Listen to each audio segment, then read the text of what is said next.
Three, two, one. Hello and welcome back to the Have We Made It Yet podcast. I am your co-host comedian, a comedian, Josh Yang. And I am the actor portion of this podcast. I am Lucas Ng. He is Lucas Ng. And this is the podcast where two Asian creatives, talk about the process of making it as we start our journey into the making it in the big industry that is entertainment. Like mentioned before, I'm the comedian portion. Lucas is the actor portion. So we have like different sides, different experiences that we want to share. And maybe if you're interested in doing things, trying something passionate and trying to make it in an artistic industry as well, this is the podcast where you can hear other people's experiences, get some advice and that element. But at the top, we say, have we made it yet? Is the podcast, which is why I have to ask you, Lucas, have you made it yet? We're getting right into it, hey? I love it. No, I have not made it yet. Mm-hmm. But I think a lot of our day one listeners have also heard us say on multiple occasions that we have not yet made it. But there does seem to be a flip of the switch right now in terms of productivity and things that are opening up in terms of Ontario's shooting allowance. As more productions are being allowed to open, I feel like I am riding a bit of a wave right now. Nice. Yeah, Josh, my brother Josh, right here. He came out to set with me on a shoot that I was on a short film that I was leading in, and he helped me take some pictures, man. And if there's any brother that you want in your corner making it in this like crazy field that we're in, it's Josh. So everyone, go get yourself a Josh, because you need supporters like that. And thank you so much for being there and for the support. It was awesome, man. If you can't get yourself a Josh, make sure you have like a non-paid indentured servant, because that's just as good. You really need that kind of support. I was just basically acting as Lucas's assistant, carrying his face mask. He's like, "Hey, you want some water? You want some snacks?" So it was kind of funny, but it was nice. It was actually nice to see Lucas actually perform. I don't think I've ever, up until then, I don't think I ever saw him in action on set. Doing what he wants to do, and that's act. And so it was nice to see him act. I took some behind the scenes footage just of him in a couple of takes, in case you saw it on our social media as well. So it was nice to be there to support a brother in this industry, and it was great to see.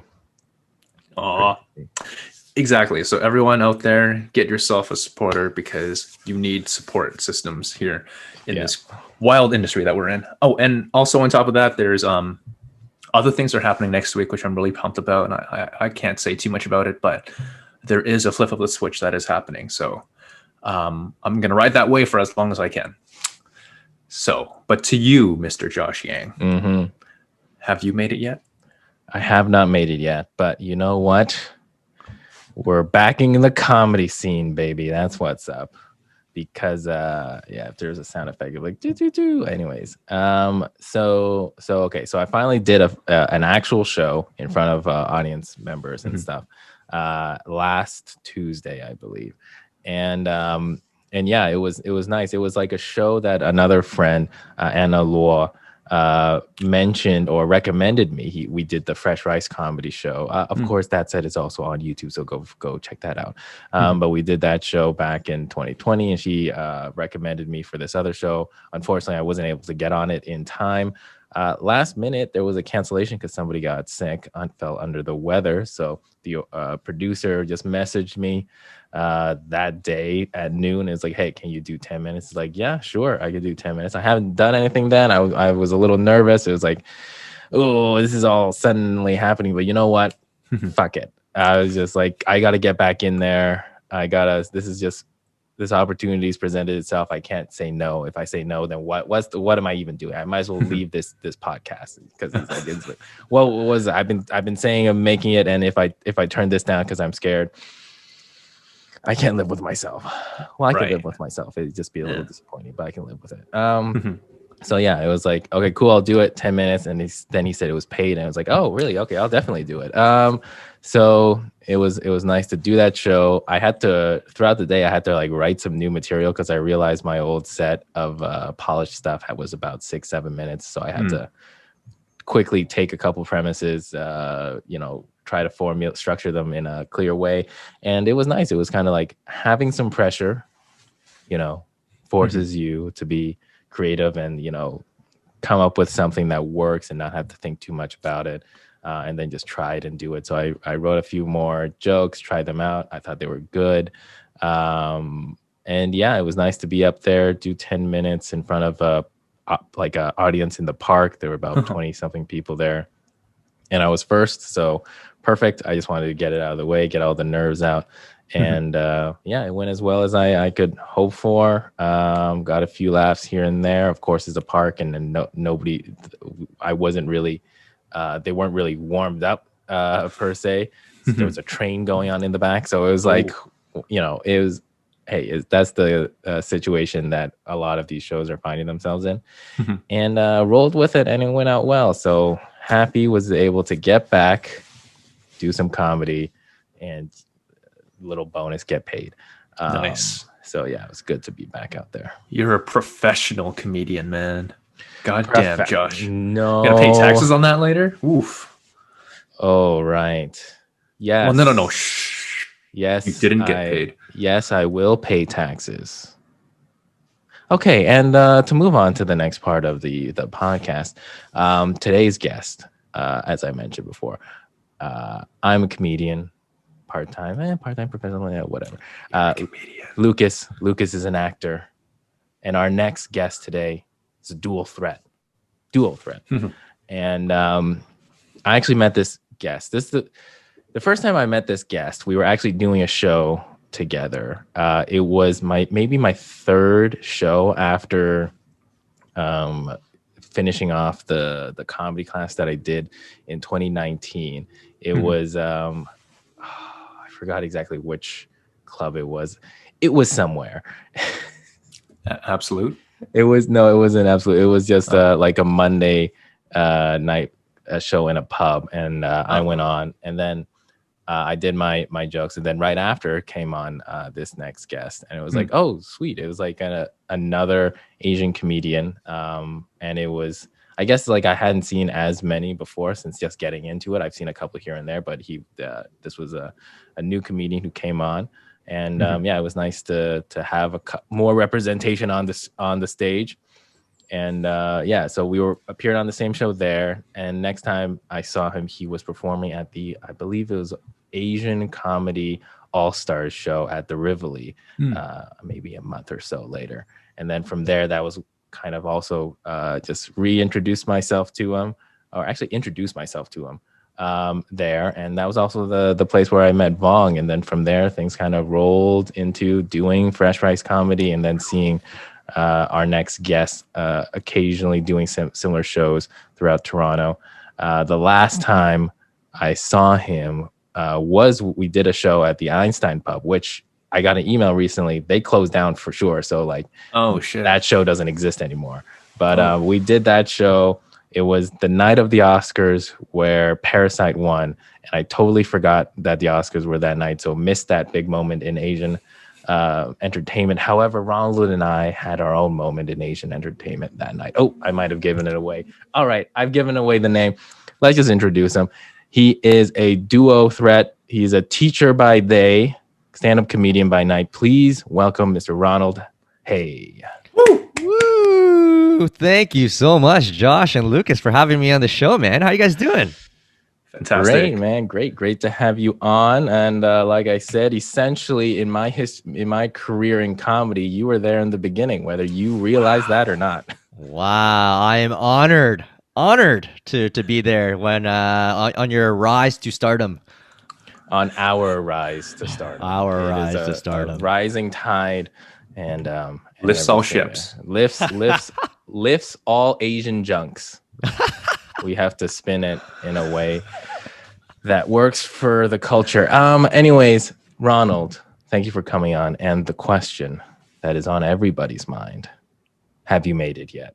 I think it depends on who you ask. If you ask people that aren't familiar with the industry, the fact that I even do a show at like a bar on a Tuesday night, they think I've made it. I'm like, no, I don't think so. But no, the simple answer, I've definitely have not made it. I'm far from it. I think the general benchmark is if you're not getting paid, or if you're getting paid in chicken wings and beer, I don't think you've made it. I'm still a long ways away. I'm trying to hustle and grind my way through. I'm doing shows, stand-up shows, as you mentioned. I'm still a teacher, still juggling that. I don't want to say on the side because that's my main job. My principal is going to be listening. What? The side? What do you mean? We're your side piece?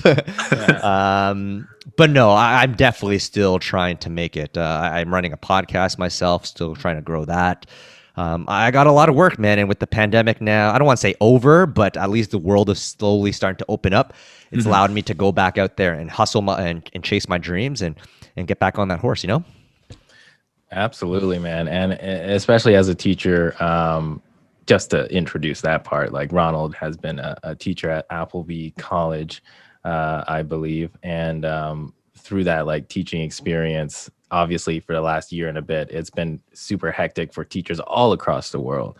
Can't have been easy. And like now when more people are getting vaccinated, the prospect of regular school life is coming back is like, how's that been actually, just to give us a little taste of that experience as a teacher so far? Man, it was tough, man. Like it really, and you know what?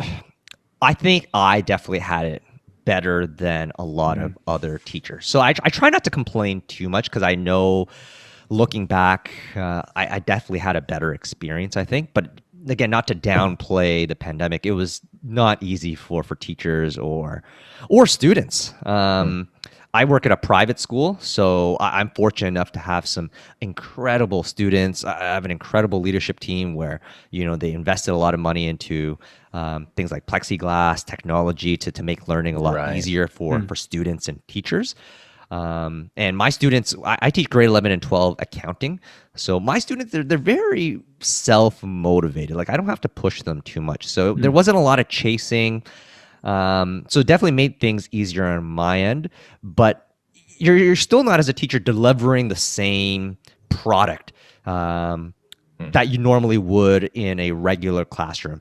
And because I'm also a performer, as you know, when you're not delivering, a high level of what you're normally accustomed to, you kind of feel like shit inside, just a little bit, right? Like you feel like you're not doing your best work. And that's kind of how I felt like teaching on a pandemic was when I'm teaching through Zoom.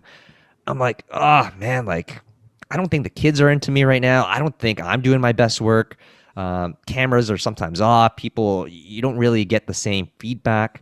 So it was definitely tough. Things like sports were taken away. So all in all, man, it was tough.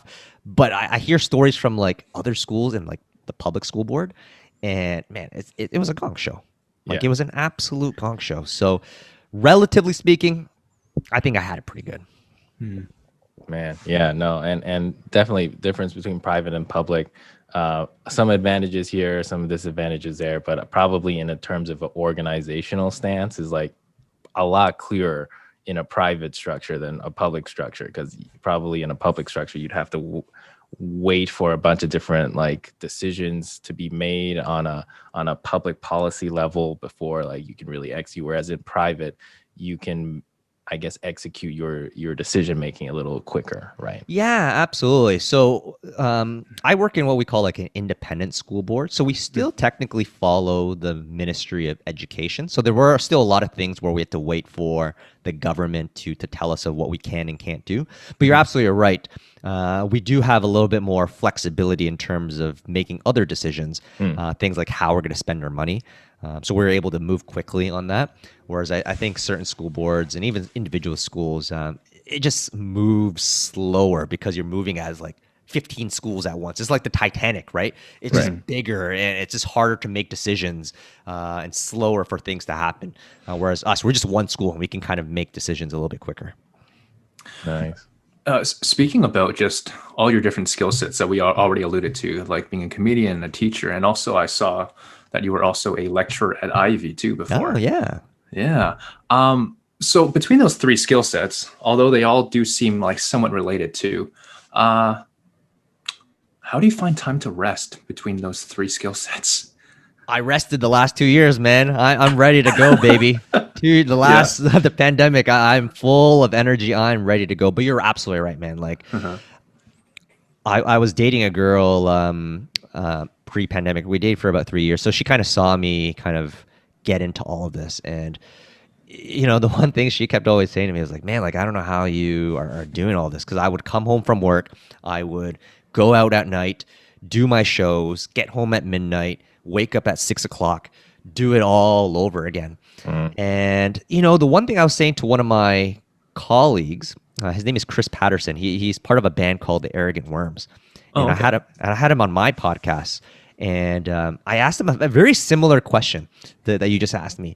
And the one thing he said to me that I agreed with was a lot of this stuff, it provides you with energy actually, rather than the other way around, right? Like I'm going through a day at school, let's say 9 to 5 hypothetically. By the end, like I'm drained dealing with students, marking, parenting, with parents. If I know I got a 10-minute set, at let's say Absolute Comedy at 9 o'clock that night, like, oh man, like I'm ready to go. I'm fired up. Like I'm going home, putting on my Swiss Army cologne, my best outfit, putting gel in my hair. I'm doing the set in front of the mirror. Like I feel like a boss. So I actually feel like I'm energized doing some of this, what we call like extra stuff at the end of our day, right? Yeah, and it's definitely one where like I can see you probably have two different like personas to a certain degree, because you can't necessarily bring each one in the same manner. So like knowing you're having like these different parts of your life would give you a sense of like perspective. At least I feel it. It's like this is something nice to do that like maybe people at work do or do not know, but it's something that's yours. It gives you it fulfills you in a passion driven way. It's like, how have you kind of blended those identities, or do you blend those identities at work? Yeah, that's a great question. I know teaching is one of those professions where I think comedians are afraid to blend the two worlds together. In fact, I was talking to another teacher comedian literally yesterday, actually on Instagram, and he was saying that he doesn't like to blend the worlds together. I'm not going to name names because he obviously doesn't want to be named, but he doesn't want to blend the worlds together because he's one of those comics that I guess talks about more edgier stuff, and being a teacher, it's a very, you don't want to get fired, right? Especially if you're teaching kids. Yeah. Whereas for me, I've been comfortable with blending the worlds together. Hopefully, knock on wood, I don't regret that later on. But I blended the worlds together, and I think I've decided that up front. Number one, I think I'm a relatively cleaner comic. I don't do a lot of, sexual jokes. Every now and then I'll drop one. I don't do a lot of political, religious, racy jokes. So I feel comfortable blending the worlds together. And in fact, I don't know if I ever told you offline, but my school actually paid for me to go to Second City for training to do stand-up. Wow, no, Yeah. I didn't know that. Yeah, it was That's part of my so progressive. Yeah, it's very progressive. It was part of my professional development. And, most teachers kind of sign up for your typical thing like, oh, how to become a principal, or, how to, teach a certain subject. I'm like, you know what? Like, I'm going to do stand-up. And I put in the request to HR and thinking that they would reject it. And it was like a $500 course at Second City. And they put it through. And ever since then, that was the reason why I went into stand-up. And ever since then, there's 3 levels at Second City, or was 3 levels. They accepted all 3 levels. So the school put in $1,500 into me to do stand-up comedy, or to be trained in stand-up comedy. So at that point, I couldn't really hide it. Like everyone knew at that point, including the principal, that I was doing this. So at that point, I'm like, you know what? Like everyone at my school, including my students and parents, know that this is something that I do. And that's pretty, honestly, that's kind of mind blowing to hear, because you know how like a lot of different comedians or amateur comedians, like trying to start out, they'll either do a course like Second City, or there's like, I know there's the Humber College, they have like a comedy course, or they just do it themselves and try to figure it out themselves. But it's like, to get monetary support to be able to pursue something like that, that's like almost kind of hitting a jackpot a little bit in a comedian like mindset. In that case, like I do remember as well, seeing like a year ago, well, before the pandemic and everything happened, like you organized a comedy show for your students as well, right? Yeah, honestly, Yeah. man, that was probably right up there in terms of top 3 shows I've ever done in my entire life. And you know what? Like, I don't want to say I performed. Like, I did perform a little bit. Like, I did 10 minutes as a host. But that show was really more about the students that were performing. Because ever since the school gave me that monetary support to do this training, I want to find a way to give back to the school, to show them how much I appreciate them supporting me through stand-up comedy. And I want to show them, like, listen, I can bring this skill set now to the school and give back to the students. So I started a stand-up comedy co-curricular after-school program for high school students. And I train students to become writers and comedians. And 2 years ago, 2019, we put on our very first stand-up comedy show in front of the entire community. Teachers, parents, students all came out. It was probably a show of 100 people, so it was pretty big, and we held it at our school cafeteria. And we had about, I want to say, 10 to 12 students sign up for the co-curricular, which was a perfect amount. And each of the kids did 5 minutes of original written material from scratch. Nice. And we had Max Ross come in as an opener. I'm not sure if you've ever met him. And then we had, I know Leonard Chan, you've had him on your podcast, right? Yeah. He came in to headline that show as well. Yeah. And he came in an hour or two before, talked to the students about his story, kind of gave them some feedback on their jokes. And he closed at the show, and it was like, oh, it was incredible, man. Still, again, top 3 shows that I've ever done. Did you see any budding stars that people who have really good promise? Oh, yeah, man. You got to see a couple of these kids out. There's this one kid named Stuart Fenn. If he keeps doing it, he's going to be a big star in comedy one day. I just hope that he keeps doing it. Because one of those things, it's one thing to be good at it. It's another thing to keep doing it, right? So I think he's going to be a star. Another Asian shout out, actually, another big star. He's going into grade 11 now. His name is Sterling Wu. And he's grade 11 student, really bright kid, musically gifted as well. And I hope that he signs up for my comedy club next year as well, because another star in the making. Nice. And that must be, honestly, I think that's very lucky to be able to, you know, introduce comedy. I think if you're a kid and like that might be something you're interested in early on, because, you know, when it comes to comedy, the progression from when you start to when you actually start moving the needle a bit takes a lot of time, because like you have to go out and like not only write the material, but practice it, perform the material, try to refine it over time. And then stage presence, audience interaction, that's a whole nother skill set as well. And like for these students to be introduced into it in such a great way early on, like at least having a framework of understanding how to approach it if they want to do it moving forward, I think that's really great. And like to also like to get Leonard Chan, excellent comedian. Like I've gotten advice from him, and it's like it's advice that has changed my perspective. So to get that kind of advice as well early on, invaluable, I think, if for a comedian that young. Yeah, comedy it's like you age like wine, right? Like, and to your point, like you have to age really slowly. Like you got to get reps in. You got to go to the gym. You got to keep doing these shitty open mics. And, you know, for us, like, I don't know how old you guys are. Like I'm 33. I think I started around 29, 30. And like, I'm still learning, you know, what my voice sounds like and how to master this craft. And I'm still long ways away. So the earlier you start, like I agree, man, like you just have a higher chance of finding success quicker. Maybe quicker is not the right word, but you just give yourselves a longer window of opportunity to find success. Yeah, I remember you said this one story one time about a comedian that you saw that was performing alongside you at the Lone Cats. It was the guy that was in White Castle. And you had said that the guy had performed like 25 years already. And everything. In White Castle? No, yeah, like the guy was in the movie Harold and Kumar Go to White Castle. Like Bobby Lee? No. This was I believe a white comedian that you had said, Ronald. Oh, really? A white comedian? Yeah. Who's the white comedian? Harold and Kumar. I just think of Harold and Kumar. Yeah. Oh, what other white guy is in that movie? I thought it was just the Asian and the brown guy.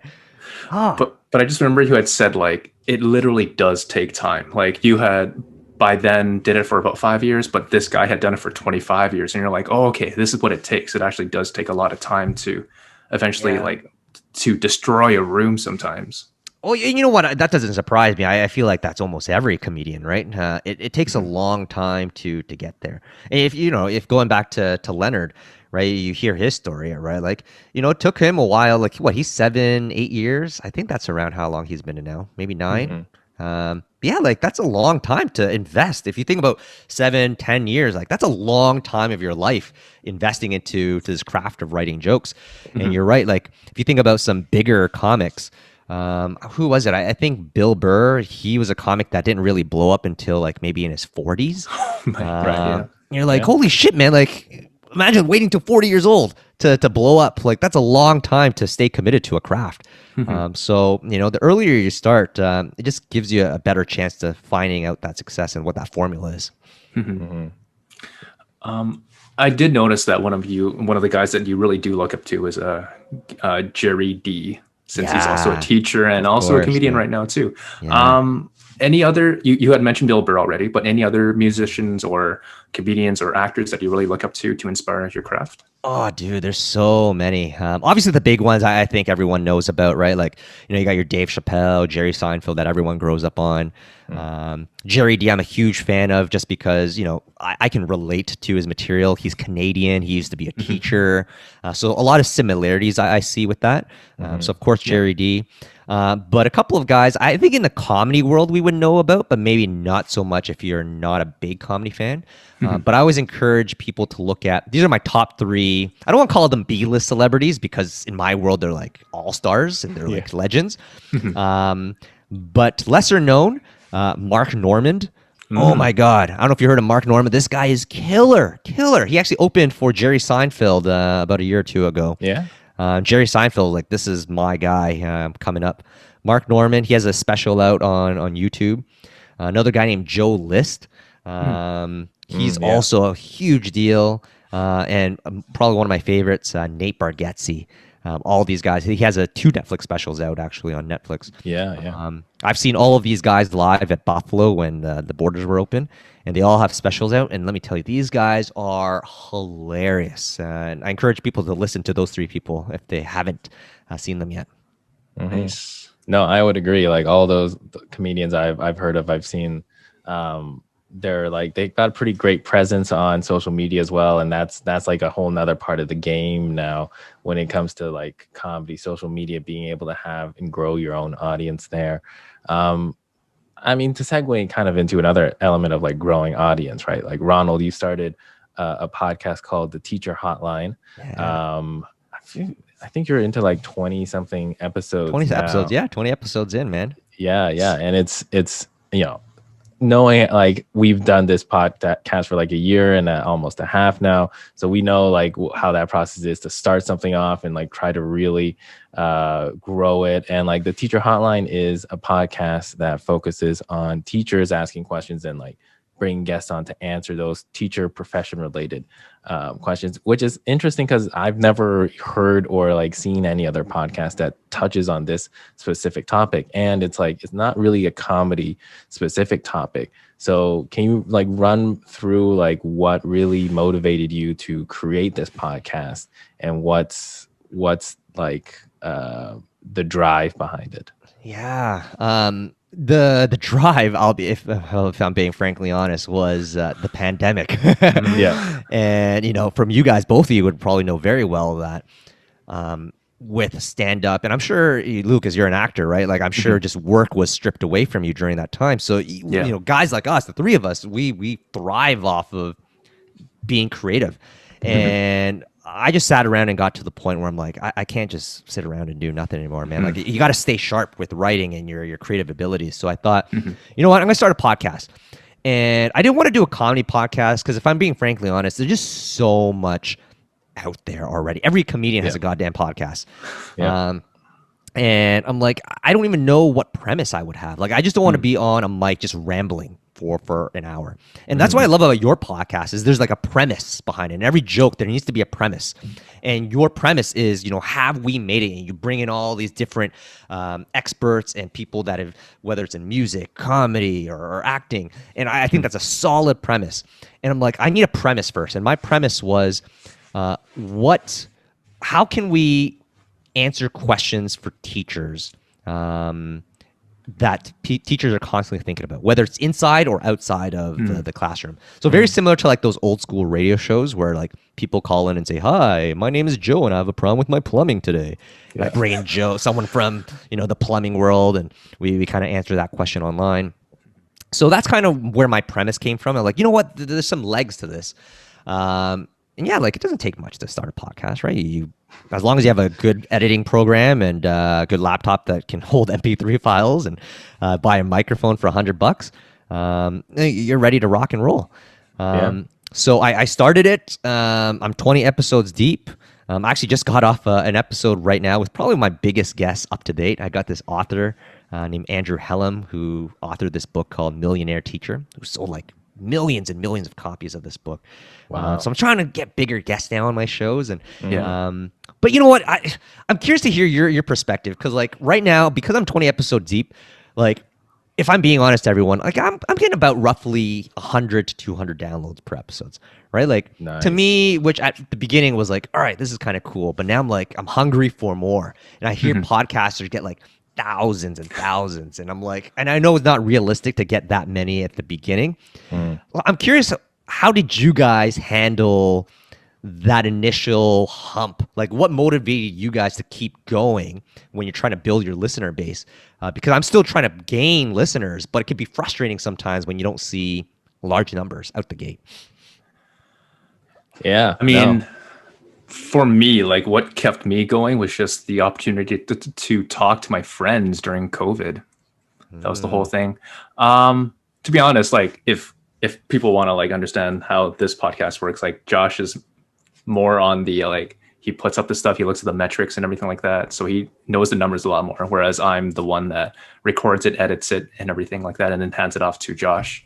But I just take this as more of a passion project, if anything. And what's motivating me is just the opportunity to network, to meet a lot more new people, which we would have never had the chance to before. So this is just a cool avenue for me to branch out and meet more people.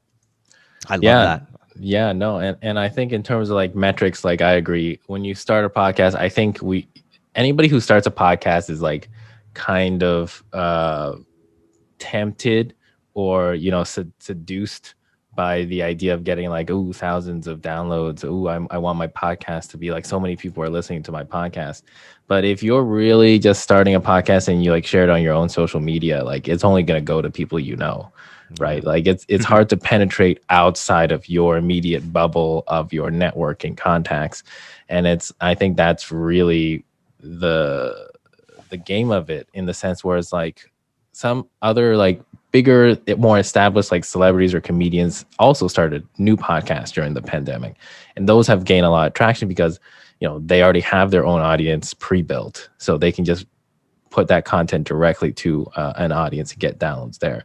But if you're starting from the beginning, from scratch, and you don't like, nobody really knows who you are and you try to push it out, then it's kind of like, yeah, you almost need that premise to somehow carry you and attract enough people who might be interested in it to really find your podcast, connect with it, and then continuously listen to it. And I think for ours, you know, we've gotten like not too many downloads, I don't think, per episode on the podcast side. We do focus more on the YouTube side. So we try, because we record this and we put this on YouTube, we wanted more of that visual feeling to it. And that was kind of like, we did that in the beginning because we have 5 episodes that was recorded in the first month of us trying this, where Lucas and I were actually at Lucas's apartment talking like how we thought a podcast would work, you know. And then the pandemic hit and we had to really pivot into this type of structure. And it's kind of like, you know, it's making it in this part is probably the same as making it as an actor or comedian or an artist. You know, it's like you start from the beginning, you're probably not going to get much traction right out of the gate. You just need to start building it slowly over time, improve and get better. And then hopefully an audience will follow. But I feel like Lucas and I have pivoted our perspective on that, in that we're not worrying so much about the metrics or the audience per se, but more or less whether or not we get fulfilled out of it. So I think just the element of being able to talk to you, being able to talk to so many different people and have this vehicle to be introduced to different people and like cold DM them, cold call them or whatever to see is like, hey, would you be interested to come on to our show to talk about your experience? And having that as a way of like increasing our network is like, who knows where that could lead to. And like actors or comedians or artists we talk to now, we might bring them back on in a year or two to see where the progression is going. And it's always a progression, I think. And that's the value we are getting out of this. Man, I love that answer. You know what? That's given me so much perspective, because I've heard that answer a couple of times now, which is kind of making me realize very early on that, you know, you're right. It shouldn't be about downloads. You shouldn't be chasing downloads. You shouldn't be chasing likes on social media. It's about, you know, are you enjoying this? And to be honest with you, just lately in the last few weeks, I've stopped looking at my download numbers. I'm like, you know, I don't care. Like, I just enjoy talking to people. And like I said, I just had that author come on my podcast, and like I was like, man, like I was like starstruck. I was like, holy shit, like I got this huge #1 selling author globally on my podcast. And I never would have had the opportunity to chat with them if it wasn't for this platform. So you're right, like you never know, maybe that connection could lead to something else 5-10 years down the road. And it should be more about that than perhaps, you know, what do I have, 1,000 downloads or 10 downloads? It doesn't really matter, right? So I love that answer from you guys. You did strike a nerve though, man, because getting that author is not easy. So he like definitely saw something in you that's worth going on. Oh, thank you, man. I hope so. I hope so. You didn't keep all this racist content or anything like that? No. Get him canceled.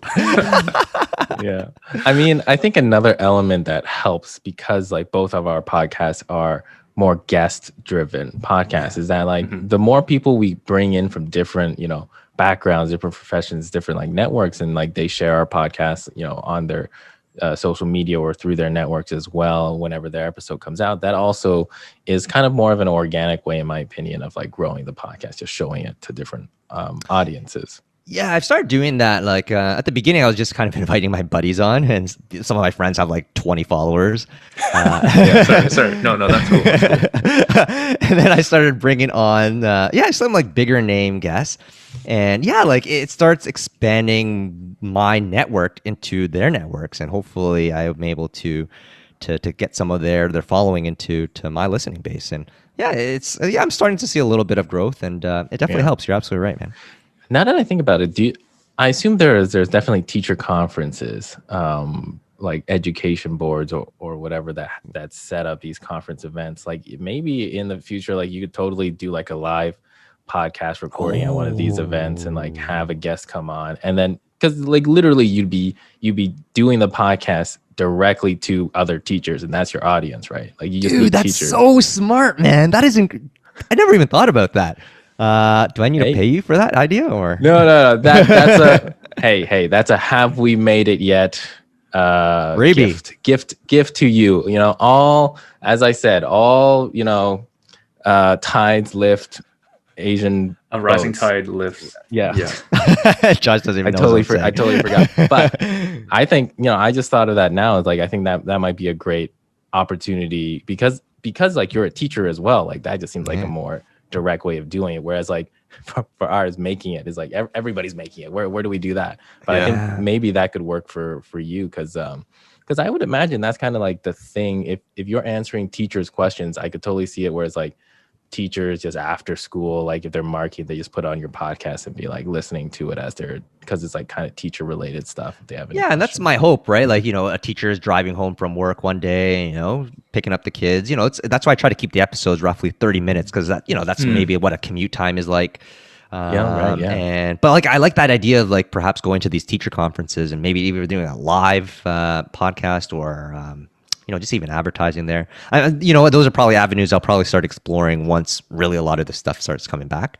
Yeah. I don't even know if I'm going to have that chance this year. I guess we'll see. Yeah. Hopefully Delta stuff goes away by then, but great idea. Yeah. Speaking about rooms and different audiences, I was watching another podcast from you. You had basically said on that point, it's never the room when talking about an audience's reception to maybe your lukewarm material. Can you go into that a little bit more, and what was that insight like for you? Yeah, I think I can't remember exactly what I said there, but I've talked about this with some of my students as well, right? Like I think the room that you're performing in sometimes, you got to take it with a grain of salt. You really do. And Josh, you could probably best relate to this. And you know what? Maybe when you're starting out, you're like, oh my God, I'm a piece of shit. Like everyone hates my jokes. I'm not funny.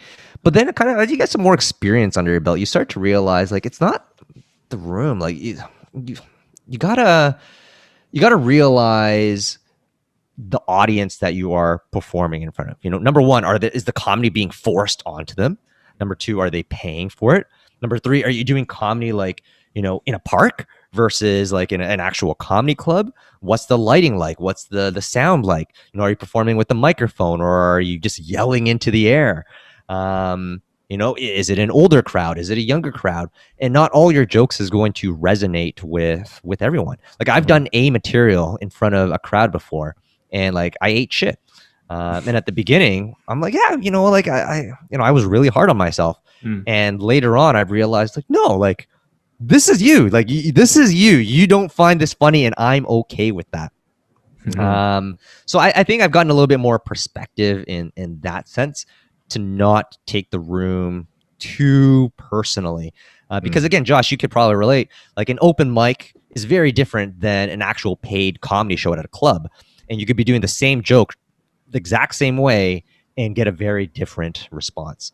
So I think that's one thing that I remind myself, and reminding myself now that I'm starting back up again, to not take things personally, depending on the room. And I know I did on my very first show. I did a park show. And again, I ate shit. I stumbled over my jokes. It was like 7 minutes of silence. I took it personally. But then I reminded myself, I'm like, no, like we're in a park right now, 11 o'clock at night. There's like 4 people here. Yeah. So of course I'm not going to be killing this show. So I don't know. That's kind of something I like to remind myself with. Yeah, I agree with that 100%. And I think that's one of the things that if you could teach a young comedian anything, it's that. It's understanding the expectations going into any show that you go to. And the self-awareness of, not only how you perform, but like how the environment is, because you're just not going to get the same responses from not only different rooms, like in a packed comedy. Like the reason a comedy club is designed the way it is because it's trying to maximize laughter. It's like, it's a crowd that's on top of the comedian. So you get as much like closeness to the comedian. So you have this kind of reverberating sound effect, whereas like the more people that laugh allows more like other people to laugh. And like comedian or like comedy clubs are also kind of built in a way where they're a little tighter. The ceilings are kind of like lower, so you get more of that kind of room feeling, whereas like sound bounces back and there's more of an atmosphere that allows people to, I think people, just like in clubs and dancing, like you need a dark setting because like you don't want other people kind of to. I think the audience is also super self-aware. Like if an audience isn't relaxed to be feeling okay to laugh about even dark jokes, then it's like you're not going to get the same response. And in an open field or open park, the sound just like dissipates and goes away, and there might be a train in the background, like a lot of things distracting. So it's like having that self-awareness that is not necessarily your jokes, it can be the environment, but having that expectation as well, not taking it too hard on yourself, given the different environments that you're in, I think is really important. I will say this though, I think it's still on the comedian's part to be smart about what jokes you are doing, given the audience that you expect to have. Sometimes you just never know. Like you kind of go into an open mic and you're like, you have no idea who you're getting. But like using an extreme example, like if you're a comic that does like abortion jokes, like don't go do that like at like a retirement home, right? Yeah. Right? Like be smart about it, right? Like go do it at a comedy club at 11 o'clock at night when people are drinking. Depending on again the audience, you kind of have to pick and choose your jokes a little bit. Absolutely. Smarter, right? Yeah, absolutely. And like sometimes you have to pick and choose your jokes in the middle of a set. Like the thing that Leonard Chan told me about his experience about like preparing or like even performing is that if you're performing like a 20-minute 30-minute set and a certain style of your jokes aren't hitting with the audience but like other styles are, then it's like it's kind of your skill as a comedian to adjust yourself real time to be like, well, okay, so the audience isn't liking these types of jokes, but they are liking these other ones. If I have other ones of these, go with those other jokes as well. And like I know you're right. Like I completely agree. I think that's what separates the best comedians versus like the good comedians. I will admit that's something I need to work on. I'm a very rigid person. Like I like to rehearse my set a bunch of times at home, and then I'm like, all right, I go in, like I kind of know my set order, and to be able to adapt on the fly and be like, all right, I'm gonna cut out this section, replace it with new jokes mid set, like while I'm telling the jokes. I find that very very, very difficult. I don't know how comedians do that because that's just another level that I'm trying to reach myself. Yeah, no, me too. I'm the same. Like write it out, very rigid. Like I go in knowing exactly what I want to say, and then I try not to move too far off of it. And I think in the end of it's just, I mean, I guess now I have maybe like 10 to 15 minutes of actual like material I'm happy with. But then like later on, as you develop more, you'll just have more ammo to play with, and that versatility will just come with time, I think. 15 minutes, that's pretty good, man. How many years have you been doing this for? Or like 10 to 15 minutes of like time that I'm comfortable. I wouldn't say they're like, I did the 6-7 minutes for the Rice for the Rice show, right? Yeah. And then the like the other minutes that I have is more or less jokes that are like in the middle portion, or like premises that are built up, or just like 10 to 15 that I've performed now that I think are jokes that can be made even better. Right. That's solid, man. That's honestly, building 15 minutes is not easy, especially once you're starting out. But yeah, man, now you have a solid set of jokes that are going to work. And then I like to see the pandemic is actually kind of a nice way to restart.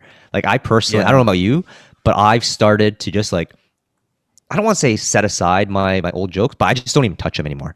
I'm just going to start from scratch. Like it's my day one on the job. Like it's my first day doing comedy, and I'm just doing brand new shit.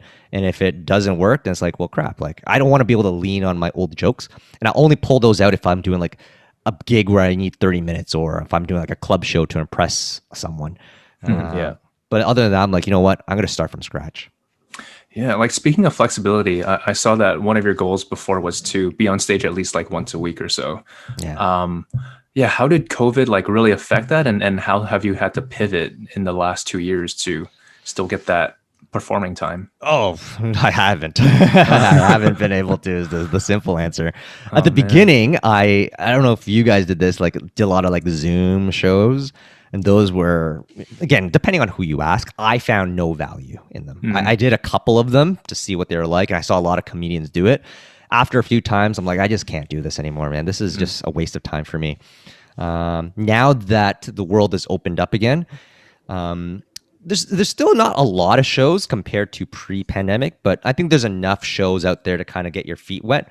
So right now, I've been averaging maybe 2 shows a week. Which I think is okay for me. But yeah, even like I think once a week is still not enough. I think those were like starting out for me, I'm like, yeah, one show a week would be nice. Now I'm trying to like go out as much as often. But I think there needs to be enough shows out there to support that goal. Like if I said 4 shows a week, I just don't know if there's enough shows out there to even allow me to do that. Right. Yeah. Sorry. And I imagine like in terms of going to those shows, like I probably before, that's something you always have to consider as well, like transportation and like getting to and from the shows. But I guess in terms of right now, like how are you finding, actually, you know what? I don't even know where I'm going with this because like the answer is just like, oh, you just kind of drive to the shows and whatever. I thought Are you asking for a ride, Josh? I don't. Josh wants to know, can we carpool? You know what? This is one of those moments where I thought I had something going on, and as I was saying, it's like, no, Josh, this is not interesting. What are you asking? It's like, Josh, just ask me straight up. I can give you a ride, man. It's like Ronald. So, are you free to give me? Can we carpool? I mean, teachers carpool. Can comedians carpool together? Can we take the HOV lane together? Yes, Josh. I can give you a ride next time, man. Oh man, I can pick you up. I've been driving to the shows. Yeah, that's essentially the only answer to the question that I was almost trying to ask, but which was kind of super pointless. But anyways, in terms of like right now getting back to two shows a week, do you foresee like when you're going back to school being able to maintain that try to keep push for it? I think that's fine. Like pre-pandemic wise, like I was doing 3, sometimes 4 shows a week during the school year. And you know what? It wasn't that bad. Like, I finished school, let's say 6 o'clock at the absolute latest. And that's if I'm doing after school programming. I get warmed up too if I'm doing my stand-up after school comedy co-curricular. So I get to actually write with the kids and, do a lot of prep there. And I get to go on stage too with the kids. And, I get a little bit of warm up there. And then, like I said, I get a lot of energy going out and performing. What I'm worried about, to be honest with you, this coming year is now juggling work, comedy, podcasting. And I told you guys offline, I'm trying to get into like commercial work, doing auditioning. That's what I'm going to be worried about, juggling 4 things. Like, I don't know if I've bitten too much off. I will say the one benefit right now for a lot of casting agencies is everything is self-tape. So when you do have to do auditions, just set aside like maybe an hour or so to get your setup and tear down and everything like that all ready and have your lines memorized to shoot it and then send it to your agent. But that is one of the major benefits right now. Yeah, Lucas, I want to pick your brain because I know you're an actor and obviously you've probably done a lot of self-tapes. Like I got my first 2 auditions coming up this Monday. They're self-tapes for commercials. Nice. Just out of curiosity, are there any tips that you could give a guy like me who's trying to make it to put together a solid self-tape for a casting director for a commerciol? Like what would be some elements to think about? Definitely have a backdrop, a plain white backdrop, or a solid color backdrop. If you would don't it just have be one, like a white wall? I don't have a backdrop, but would just like a plain white wall be fine? Like I see a wall right behind you. Like that could work, provided it's not busy or it has furniture on there. Right. Have a good light, a ring light, not a direct light on you. Shit, I don't have that. Otherwise, like I see, sorry, I'm just looking at your apartment right now or your place. Otherwise that overhead light will just cast like a yellow glow on you that will make you kind of soft focus and everything. What about natural light? Yeah, I mean, if you shoot it during the day with a window that's giving you natural light, that would look good too. And depending on what phone you use, usually their mics are pretty good too. So have a tripod that will set your mic up. Yep. Yeah. Okay. And especially in commercial auditions, this is for everybody. Just smile a lot more. It's not meant to be dramatic. They just want to buy things from you. So just look positive. That's the whole thing. They want to buy from you. So there it is. What about like the commercial that I'm doing? I can imagine a lot of commercials. There's probably not that many lines. Like a lot of these commercials are 15 seconds, 30 seconds. So there's not a line. So in terms of when you are looking into the camera, like for instance, one of the auditions I'm doing, there's like no lines at all. It's like just me, like just smiling and showing it. That's an iPad. How would you even do that? Am I just looking into the camera like, is it just your best smile? Don't look down the barrel. look off camera. Like Always slightly. look off camera. Eh? Look off camera. Yeah. Interesting. Yeah, and just look incredibly pleasant and happy doing it. It also depends if you're sitting down or standing, all that stuff. Like really read the specs about like how they want you to film it. Right. And you might need to do a slate beforehand. Yeah, I was gonna ask you a slate. So is a slate like just like a title slide that has your name and stuff on it, or do I have to literally say into the camera, "Hi, my name is Ronald Hae"? Yeah. So when you do edit your self-tape, like it's going to be your slate for a commercial audition. So it's going to be your name, height, and location. So mine's is, hi, my name's Lucas Ng. My height is 5'11", located in Toronto. And then you go into your audition. Okay. But it's different takes though. Like make sure there's a cut. Right. Okay, well, I'm getting so much information from this podcast. I love it. You're getting pitching tips from Josh right here with a live podcast session. That'd be incredible. I know. Man. And then how to put together an audition tape from you. Man, this has been the most useful podcast I've been on, man. we're all just trying to make it, out here. We're all just trying to make it. But I mean, speaking of that as well, like, you know, you're getting into commercial work and like it's gonna be busy come the fall. It seems. Do you have like a make it either like moment, or do you have like a make it objective for like, you know, do you at that point where it's like I've made it, you can say that? Yeah, I think for me, and I think a lot of comedians feel the same way. For me, knowing that I quote unquote made it would be to make it to the Just for Laughs festival, to be recognized for that. Like that's the crown jewel here in Canada, to be at that festival. Mm-hmm. And I would love to be there someday. And I was so close, like years ago. I don't know if I told you this, Josh, but I actually showcased for Just for Laughs at the Rivoli in 2019, I think. Oh, and man. I was so fortunate enough to be asked to do that. Mm-hmm. And I was up against some of the best comics in Toronto. And I remember it was like the most important 7 minutes of my entire life. And I killed, like it did. Without sugarcoating, I did incredible. And people came up to me like in showbiz and said, man, Ron, blah, blah, I'm from Sirius XM. I've never heard of you before. And yada, yada. I was just being showered with all these compliments. And it just made me realize at that moment, like, man, like, I know I have the tools to do this. Like, I know at some point in time, as long as I work hard enough, I can and will make it. But I just got to be patient for the right opportunity to show up. Mm-hmm. And, you know, that was probably the biggest moment of my life. And I felt like I was at the doorsteps of quote unquote making it. And you know, it wasn't my time. It wasn't my time. And that's okay. But I think for me, that would be the ultimate end goal at some point. Love it. Nice. Yeah. I don't know. Do you guys have a big pinnacle moment, whether it's like a big movie or whether it's, again, Just for Laughs? How do you guys define making it? You want to go first, Josh? Well, I mean, the one I've kind of said is like super in kind of in the future in my mind, where it's like there's a table at the back of the like Olive Tree Cafe in New York that's right above the Comedy Cellar, where it's like the comedians hang out at before they actually have to go down to the cellar to do their sets and stuff. And I just imagine if I'm able to like sit there and just like chat with the comedians as like an equal doing sets at the Comedy Cellar, I think that would be making it, because in a sense that would be like, I guess that'd be in the States, and it's like that's the place where, you know, a lot of respected comedians in the industry go to in New York.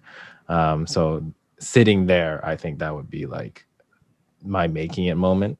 I think, like you said, like Just for Laughs, I think that's also a huge milestone to hit in Canada. And it's one that also kind of like signifies that it's like, hey, you know what, this is your almost acceptance into like the Canadian comedy scene, where it's like you have a Just for Laughs set on your as your credits, and it's like you can say that you're part of the game from that point. So I think that's definitely a really important one. Mm-hmm. Is there different ones for acting, Lucas? Not really for me. I mean, essentially, like I'm getting cool auditions for like cool union projects right now. But just my major goal currently that I'm really focused on, I want to get into the union by the end of this year. And getting somewhat closer. Like a lot more cool auditions for union productions are asking for me. So, you know, like to you, what you were saying, like you were showcasing at the Rivoli to get onto JFL. It's Yeah. like I'm doing my showcases right now. So Right, that's exciting, man. yeah. I was actually wanna just get- learning about getting into the union. I didn't realize you need to get something called like union credits every time you do you get booked for certain acts. And yeah, like this commercial I'm about to do, I'm apparently going to get a union credit, and I didn't realize you can just join into the union. Like you need to get was it 3 credits or something like that, or whatever it is. Yep. Interesting. 'Cause I had no idea. I thought you could just pay a fee and be part of the union. So No, not yet. You got to work your way in. Like I've had a few non-union productions, like commercials and other stuff that I've booked, but I'm still waiting for those union ones. So have you done commercials yet? yeah, a few. Yeah, Which ones have you done? like Etsy was one, and I've done a Sobeys internal and everything. Cool. Yeah, just Is this on YouTube? Like, could I find it? Etsy one you can find. Yeah, Etsy Yeah? one you can find. Yeah, I'll link it to you if you're curious. Please, I would love to see it. Actually, like I would love to see you on YouTube in this commercial. Give me some inspiration before Monday. There we are. Is that when it's due? Your self-tape? I think Tuesday by 11. I got 2 of them due by then, so I got to work on them this week. Oh yeah. Pro tip: don't wait till the last minute. Like Right. send it the night before, if anything. Right. Yeah, because I got to also put it together. I haven't used like iMovie and editing tools yet to put it together, so I'm gonna do it maybe this. I gotta figure out when I'm gonna do it. Yeah. Because like when your agent then submits it to the casting director, if you submit it late, it's going to be at the bottom of the list. And by the time say you're number 60 and the person submitting it, they might have already found their person from 1 to 50. So they might not even look at your tape if it's too late. Wow, that I Yeah. didn't know. Yeah. So just try to get it in ASAP, if anything. Dude, I better do it after this podcast. Yeah. If you have the time. Yeah. Right. Interesting. Should we get going on some word association there, Josh? Yes, let's do some word association at the end of this great episode with Mr. do it. Ronald Hae. For new listeners to this episode of the podcast, what we like to do at the end of our shows with our guests is to run them through a word association game. So I will have 10 words, Lucas will have 10 words, and the name of the game is to try and get Ronald to really show us his deep inner self, his subconscious, and how he responds to each and every one of these words. So, Ronald, how about this? Lucas, how about you go first, and then I'll go. I feel like I'm at a psychiatric ward right now. You guys are Well, testing my subconscious. Hey, you know what? Sometimes when it comes to making it, you need a delusional level of self-confidence. So we're trying to see, true. if you've got it. If you've got it, Ronald. If you got what delusional. it takes to make it. I mean, it depends on each person, but I feel like we need that self-belief, because if Yes. in those moments where nobody else is gonna believe in you, you gotta believe in yourself. Absolutely, I love it, man. All right, let's get this fired up. Here we go. All right, man. You feel loose? Feel ready? Woo, let's go. Awesome. Okay. First word of 10. Winning. Ooh, winning. Losing. Oh, wow. Yeah, winning and losing, right? I don't want to lose, and that's winning is the one thing I want to do, and losing is something I don't. Okay. Am I playing this game right? Am I doing this right? No, you're doing this right. It's just that's cool. You like to think of yin and yangs then. Yeah, That's cool. Yeah, yeah. A second word, Asian. Ooh, culture. Expectations. High. Teaching. Passion. High school. Self-development. Contrast. Contrast. Ooh. Colors. Teenagers. Oh, annoying. That's what we wanted. There we are. Ivy. Ivy. Best business school. Oh, nice. Yeah. Lecturer. Lecture. Lecture. Best 2 years of my life. Nice. Yeah. And the last one, Ronald. Oh, Wow. Oh, you stumped me on that one.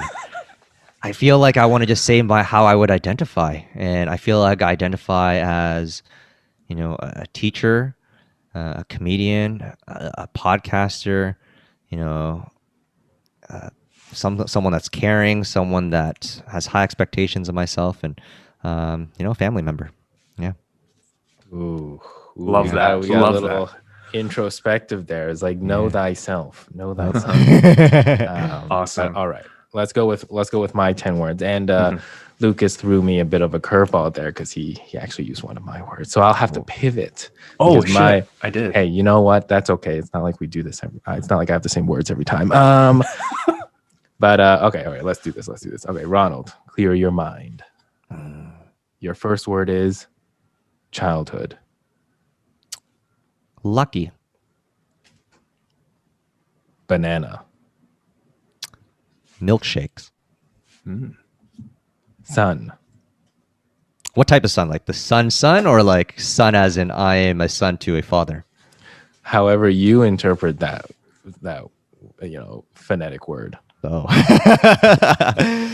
Summer. That was the correct son. Next word. Solitude.